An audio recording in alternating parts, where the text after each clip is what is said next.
Welcome to Revelation Unraveled. I'm your host, William Tapley, also known as the third eagle of the apocalypse and the co-prophet of the end times. This is the first of a 5-part series on an amazing vision which a man had in Yugoslavia a little over 30 years ago. His name is Dusan Jovanovic, and his vision is of heaven and hell. I believe this is very pertinent for these end times. Now, most of Dusan Jovanovic's amazing vision takes place near the Zika Orthodox Monastery in Serbia. This story is probably well known in Serbia, but I can't find it anywhere on the internet, so I am sure that this will be new to most of you, my subscribers, and I hope you enjoy this presentation. Vision of Heaven and Hell, My Spiritual Rebirth by Dusan Jovanovic of Kragujevac, Serbia. In July of 1976, when I was 48 years old, I had a spiritual vision which completely changed my life. In this report, I will describe as completely as possible the events which happened to me on July 11th of that year. As a disabled veteran, I spend a couple of weeks each year in one of our health spas for physical therapy. In 1976, I spent the end of June and a portion of July in Mataruska spas for physical therapy and stayed in the Hotel Zika. After 10 days of treatments, I interrupted my stay in the spas on July 9th to return home to Kragujevac. There I attended a one-year memorial service given for a deceased close relative of mine. The day following the memorial service, at about 10 a.m. on July 11th, I drove the road from Kragujevac to Mataruska spas to resume my therapy. When I approached the bridge on the River Ibar in Kraljevo, I ran into a traffic jam, which apparently was caused by an accident near a gas station on the road to the monastery Zika. A policeman directed traffic alternately in one direction or the other, a slow method, but the best possible solution. After the bridge, I turned right onto the road for Zika. About 35 or 45 yards from the bridge was a local bus station for passengers traveling between Mataruska spas and Zika. About 20 passengers waited there, among them a monk and a nun. These two stood out because they were very good-looking. The monk was of medium height, about 70 years old, although he acted much younger, with a gray, bushy, or curly beard. He wore a new black robe and a tall hat, kamilavka, covered with a long black veil reaching down his back. On his chest he wore a shiny cross on one chain or braid, with a medallion or small icon on another. The icon looked as if it were St. Mary with Jesus Christ, a woman's face with a child. The nun who stood beside the monk wore a long black dress. Her head was also covered with a tall hat, similar to the monk's hat, but her veil was shorter and reached only to her shoulders. She was of medium height and very pretty, with beautiful big eyes. Like the monk, she wore a shiny cross and medallion on her chest. All of this glowed in the sun. At the time I could not recognize their ranks, which is why this description is so poor. The monk and nun tried unsuccessfully to stop one of the passing cars by raising their hands. Many cars have room for 2 or more passengers, but no one wanted to stop, I thought critically. Why? Monks and nuns are as much humans as we are. Why do the people turn their heads away from them? I could not stand this discrimination towards monks and nuns, and decided to pick up the pair if no one before me did. As I approached, they signaled me to stop too. I accepted their call and pulled over. The monk came to me and said, "God help us." I answered, "God help us." I did not usually greet people this way because I did not believe in God. I answered only to please him. The monk asked if I could take him and the nun to the monastery Zika. I said I could and invited them into the car.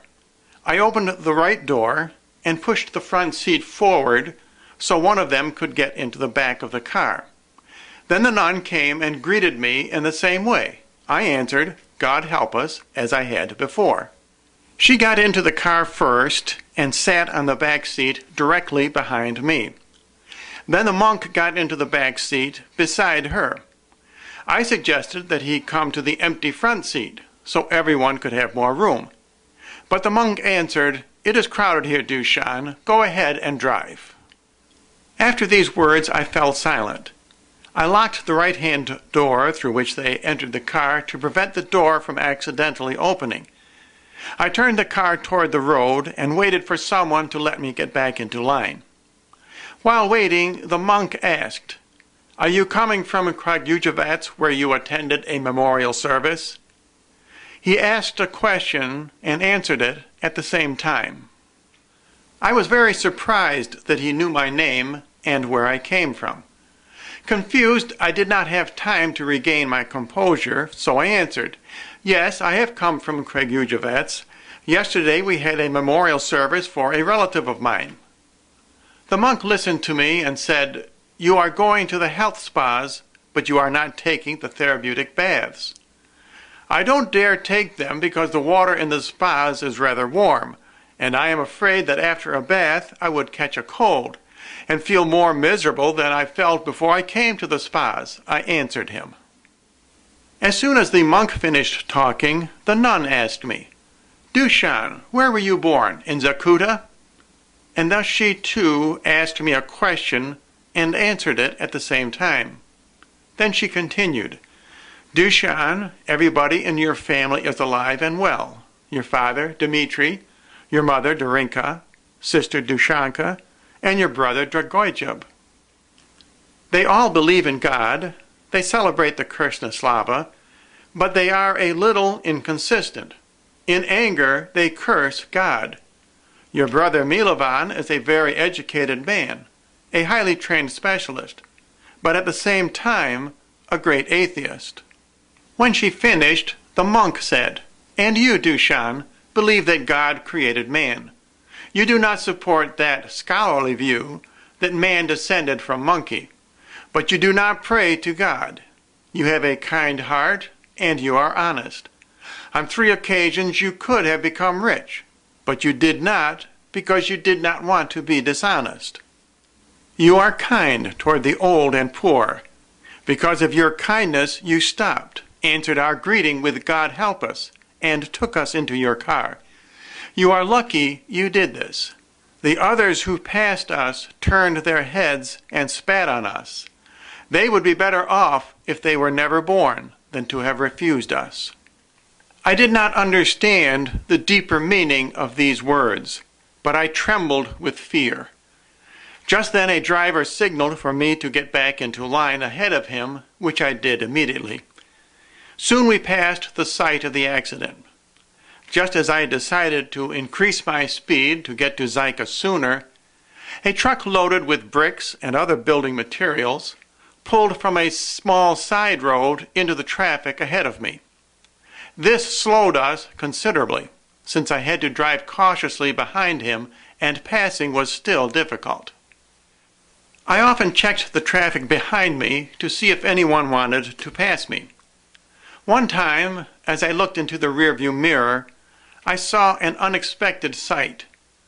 The faces of the monk and nun glowed, and above their heads halos shone with blinding intensity. I trembled with excitement and realized that these were not common humans. These events upset me so that I began to drive even more cautiously. The monk and the nun told my life story from the earliest day I could remember to the present. They recalled all my deeds, good and bad. They even told of private plans which I had abandoned for various reasons. To my surprise, they described events from my life as accurately as if they read them from a book. They praised my good deeds and reprimanded me with a soft voice for my indecent life. I wanted to sink into the earth from fear and shame, or do something to stop this torture, but there was no choice. I had to hear and endure everything. I will not talk about all their reprimands because they concerned my very private life. Later, I confessed them and asked for forgiveness. I will, however, describe in greater detail one important reprimand which came from the nun, since it is instructive to others. "Dushan," she said, "why did you refuse to talk to your father when your family attended the birthday party at the home of your cousin Disa?" I answered, "My father was neglecting me in comparison with the other children. He did not have the right attitude with us, and I wanted to hurt and embarrass him by not talking to him in public." The nun said, "Who are you and who are we to judge others? The Lord is the only one who will judge and see that justice is done. The Lord said in one of his commandments that we must respect our father and our mother. He promised a reward to those who obey it, a long and happy life on earth. Parents are sacred to their children in this world. You are lucky that you regretted your behavior toward your father and went to see him the next day, embraced him, and asked him for forgiveness. Your father cried from joy and said, 'I forgive you, my son.'"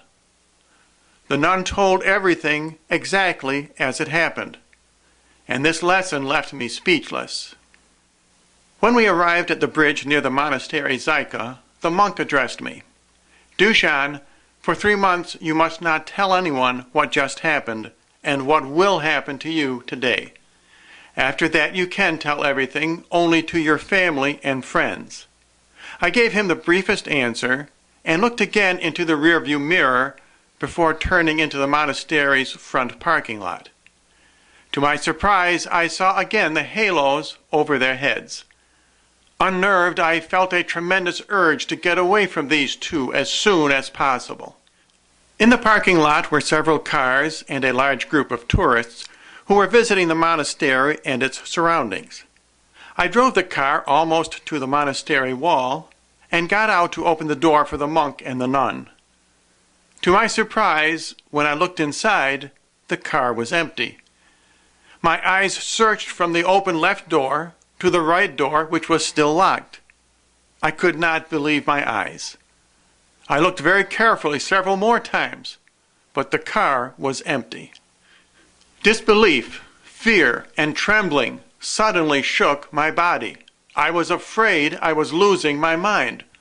So I bit my hands, pulled my hair, and slapped my face. As I tormented myself, I did not notice that the tourists had gathered around me. I heard them ask what was wrong with me, and I managed to say, "Please leave me alone." I walked quickly through the circle of onlookers to calm down and to compose my thoughts.